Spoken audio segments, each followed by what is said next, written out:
On round one today, let's say good morning to Lori Goldstein with Sun Media. James Laidlaw is here, People's Voice Award winner and the guy behind the company In Home Golf. Tim Hudak, former leader of the opposition and the PCs in Ontario, now with the Ontario Real Estate Association. And David Dole is here, host of The Rational National on YouTube. I actually checked it out and cool. Enjoyed your editorials. And I should mention here, incidentally, I've had a growing amount of public hand-wringing over the absence of Christy Blatchford. We have not parted ways with Christy Blatchford. She's one of the favorite things of NewsTalk1010, and she's on vacation because everybody gets a vacation. As a matter of fact, you can follow her at BlatchKiki on Twitter if you want to, and everywhere she goes, all she does is post pictures of dogs. She's looks like a trip of a lifetime. Looks great. It looks amazing, but her preoccupation with dogs outstrips even me. That's why I love her. Yeah. Okay, so first of all, it's municipal election day. I don't know if anybody has any observations, but Tim, I often ask you this on an election day because you and I are similar in having actually get a thrill out of voting. Absolutely, I do. And I'm feeling really guilty because I get to vote in two places, so I'll be casting a ballot in Toronto later on today. I'm really worried I won't get back to Niagara, and that actually breaks my heart. I'm feeling terrible about this, that I won't cast my ballot back home. How do you get to vote in two places? Own property. Special rule for former politicians. Get you in there, James, if you like. Yeah, I mean, municipally, if you own property in different jurisdictions, you can vote in both places. And I try to keep track in both, and I've got strong candidates in both, so I'm feeling really guilty.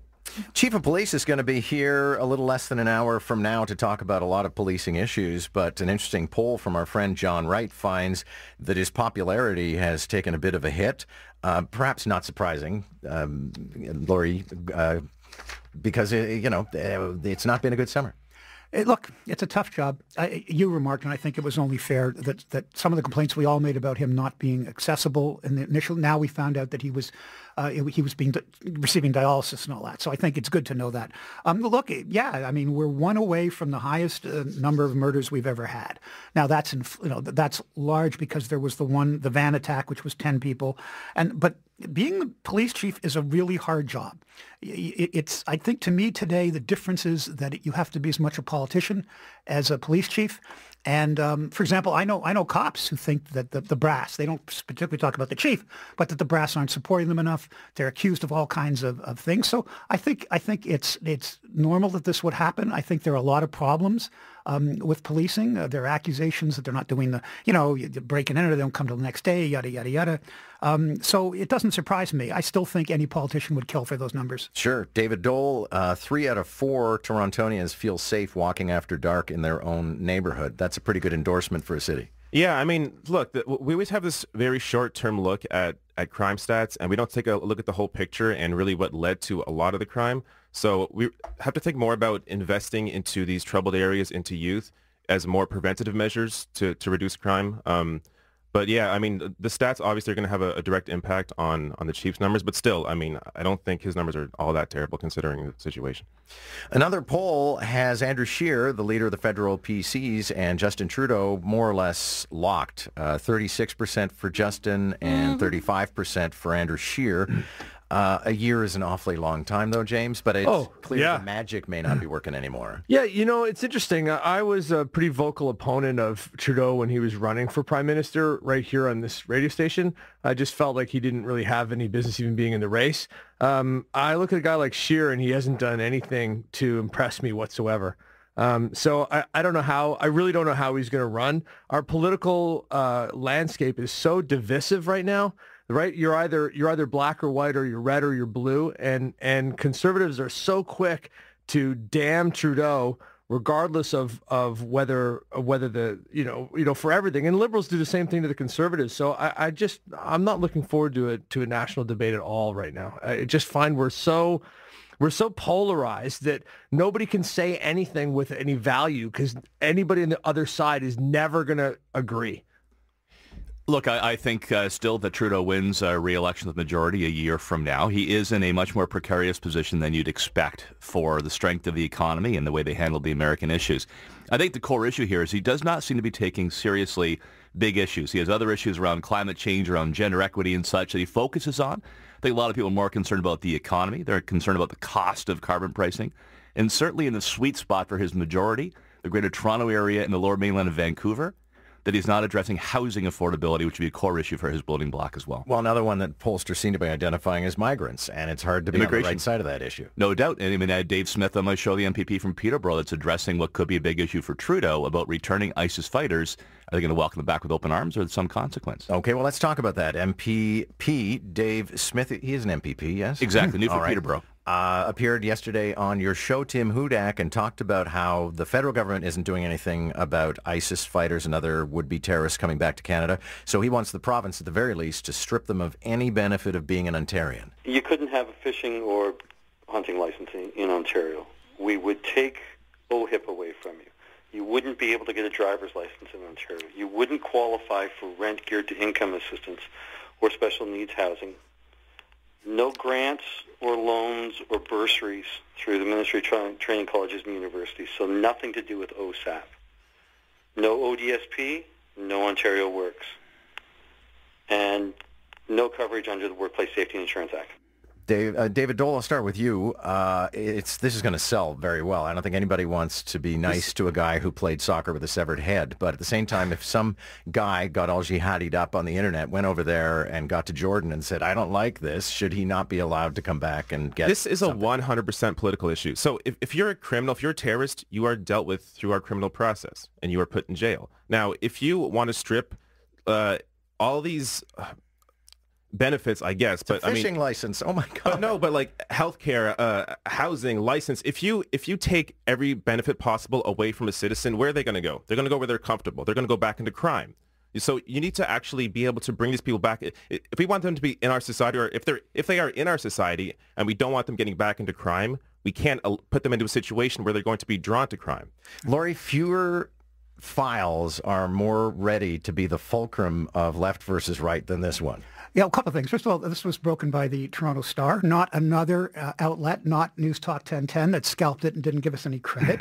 So we'll deal with that. But the second thing is, you mean the Sun? Of course it's political, the Toronto Sun. I mean, yeah, we broke it. We always give credit. But I didn't say it wasn't you guys, it was somebody else. Anyway, with that prelude done, look, it's political.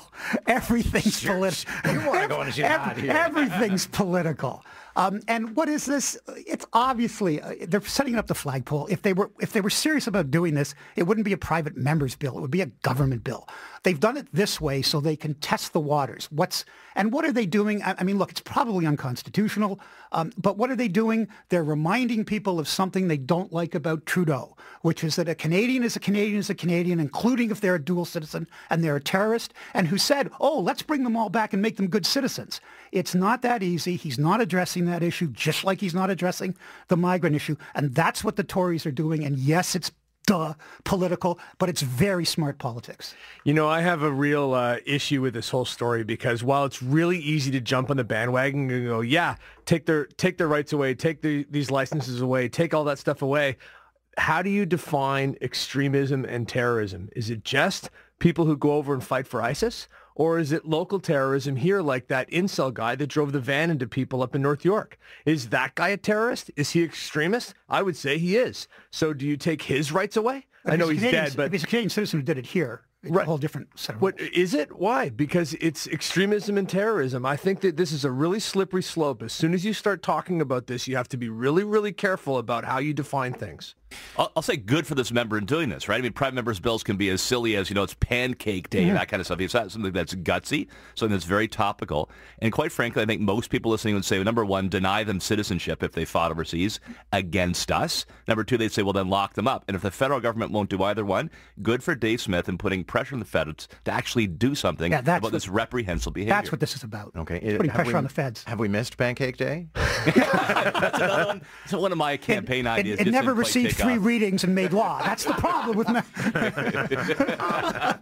I wanted to ask you folks, sir, I went on a bit of a tear after the 7 a.m. news based on my travel experiences this weekend, and the people I got stuck behind on escalators so I missed trains, and the people who don't take advantage of a flashing green because they're texting in the front seat of their car. And what I observed was in New York, somebody would call you out for that, and you'd never do it again. And that doesn't make them rude. It makes them sensible. So James, you're a well-mannered fellow. Here in Toronto, I've found that when you call people out for being airheaded or rude to other people, they're very quick to just come back at you and blame you for being a loudmouth or call you a jerk. And I just think that that's reprehensible. I do like the way New Yorkers kind of just call out what they see. If you don't like, if something stupid, call it out as being stupid, and if you don't like it, get out of my way. And people, listen, we all live in a big city with millions of people. You have to think about your inconvenience of other people. If you're doing something that's inconveniencing and somebody else on the street, then you're the one being a jerk. That's the thing. These are the people who are standing between you and getting home or getting wherever the heck you're going. David, is it time for a dose of rude? Yeah, I mean, I love using the horn in the car because there are a lot of terrible drivers. So if there's no horn in real life when you're walking on the street, but you have your voice. So if you need to use it, then use it. I'll tell you what I hate. I hate when you're driving and like all the streets in Toronto, they give one street to the developer so they can build their friggin' apartment building, and they're using the street as part of the site. And so that means there's only one. So when you see that, like it shows you like a kilometer back, start going into the other lane. Not the SOBs who go right up to the side and then think it's their divine friggin' right to nudge in, right? And I do nothing, and I should. Actually, it's the other way around. The zipper effect has been proven to work better. That's You're supposed to drive all the way up. You're supposed to, no. You're supposed to drive right up to the end and zipper in. Moving. That's when the traffic's moving. That's not for inside the city. I think we're all channeling our inner New Yorker today. It's very healthy. Right. But are you going, I mean, you know what? I was so polite to the woman who blocked the escalator, and I knew I was missing my train because I knew the schedule. And I just said, do you think I could, no, it's my luggage. I had to shut my mouth and be polite for 21 friggin' years when I was in the PG. Now I'm letting it all hang out. Folks, thank you all very much. Good chat. Great line.